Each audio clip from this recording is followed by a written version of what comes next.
welcome to the Summary of Knowledge and Skills, Guitar Fundamentals Level 1, Chapter 4, Playing Melodies. Covered a lot of stuff in this last chapter, and it all started with learning how to label the musical alphabet notes so that we use the first 7 letters of the English alphabet, A, B, C, D, E, F, and G, to play notes and label notes and identify notes in music and on the guitar.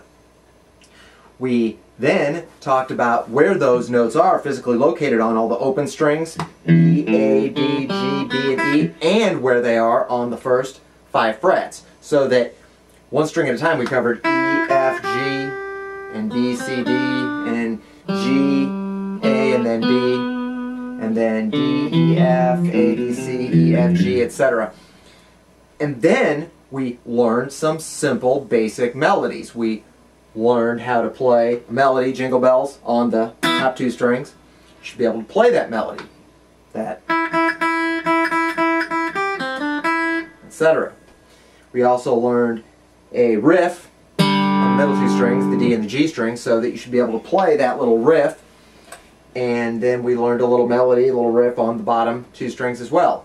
You want to be able to play all 3 of those melodies.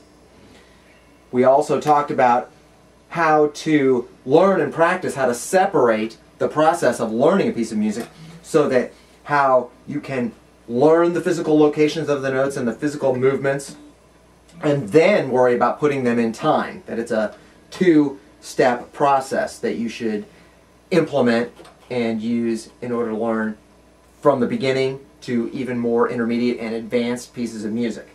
That it's a 2-step process. The last thing we covered was naming accidental notes, so that we learned where the sharps and flats were in between the letters. So that we learned that we have E, F, G, and that we have, for example, an F sharp in between F and G, or a G flat in between F and G. I suggest that you use the checklist on the lesson text so that you can make sure that you have all of that knowledge and can do all of those skills, so that you've got a definite level of competence that you're ready to move on to the next chapter. Covered a lot of stuff in Chapter 4. Another great thing that I would suggest to do is use the blank fretboard, and you can use it as a little test so that you can write in all of the notes yourself, print it out, write it on a piece of paper, or pick up the guitar on a regular basis, right now even, since you're here at the summary for Chapter 4, and see if you know where all of those notes are. See if you can pick up the guitar and say, aha, there's E, F, G, A, B, C, D, E, F, G, A, B, C, D, E, F, G, and then go back and do the same thing, but fill in all of the sharps and flats, all the accidentals, so that you can say them all as sharps. E, F, F sharp, G, G sharp, A sharp, B, C, C sharp, D. Then label them all as flats. E, F, G flat, G, A flat, A, B flat, B, C, D flat, etc. All of the knowledge and skills you definitely want to have under your grasp, or be able to play under your fingers on the guitar, before you can consider yourself competent enough to move on to the next chapter.